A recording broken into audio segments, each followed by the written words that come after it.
Казвам се Росен Иванов, съм модерн.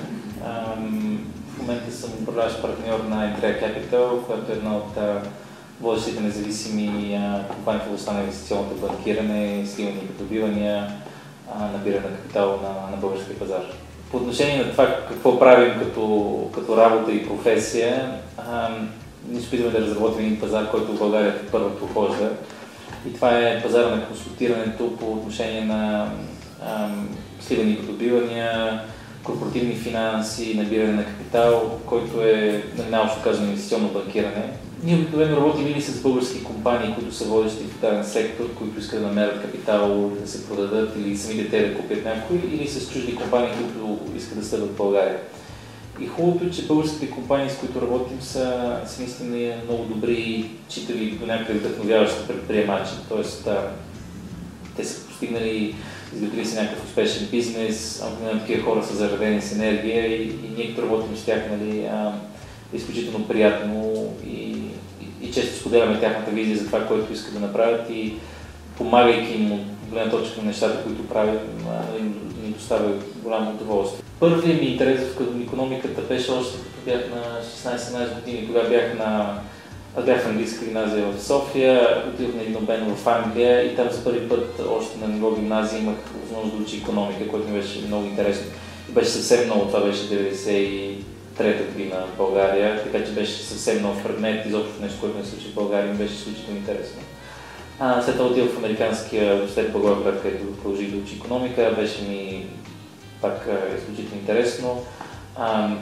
Аз имах доста интерншипс още от университета, така че имах допир с реалния бизнес съвсем в началото.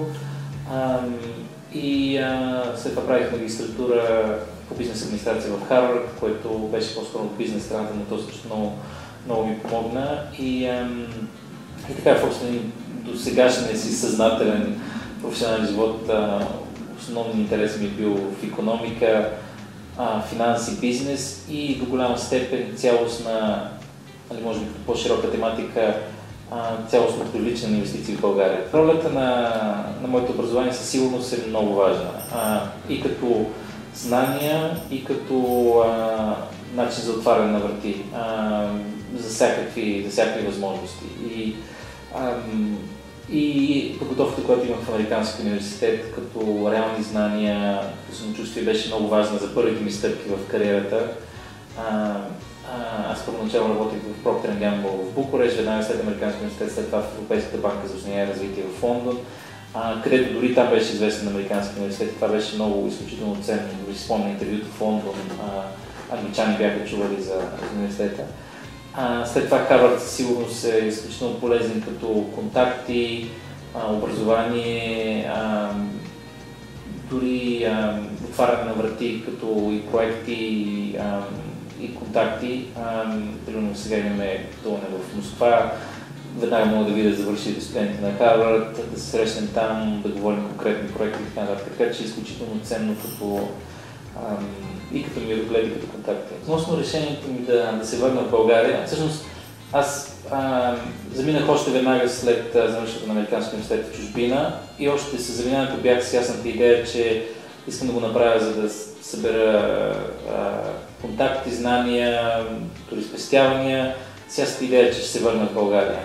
И дори през целия си престой в чужбина, много по-живо съм се интересувал и съм правил неща до някъде за България, отколкото за дори страната, която съм бил. Най-ценните уроци, които съм научил в професионалния си път е, че за много неща в бизнеса нямам преки пътища, т.е. има установени норми, правила, етични норми и за да имаш успешен бизнес трябва да имаш по-средносрочна и дългосрочна визия, т.е. ако си професионална фирма като нас, трябва да се придържаш до професионални стандарти. Моя съвет към младите хора, няколко неща. Едното е първо и най-важно да вярват в себе си. Второ, факта, че в момента икономическата обстановка е криза или не е положителна, както искате да дефинирате, е възможност в някои други аспекти. Тоест, това, което наблюдавам в последните години, че модела, че голямата корпорация предоставя сигурност, е малко не е много релевантен, защото това, което се вижда, е много големи фирми да уволняват, фирми изчезват и всъщност, гледайки 5 години назад, хората, които са завършили при американски университет и са станали предприемачи, повечето от тях имат по-голяма сигурност, са доста не е правилно да се каже, че са доста по-успешни, но са достатъчно стабилни, за да покажат, че рискуването за собствен бизнес не е чак толкова голям риск, колкото много хора си представят. Моят път те първо сте го да начертая и това е интересното.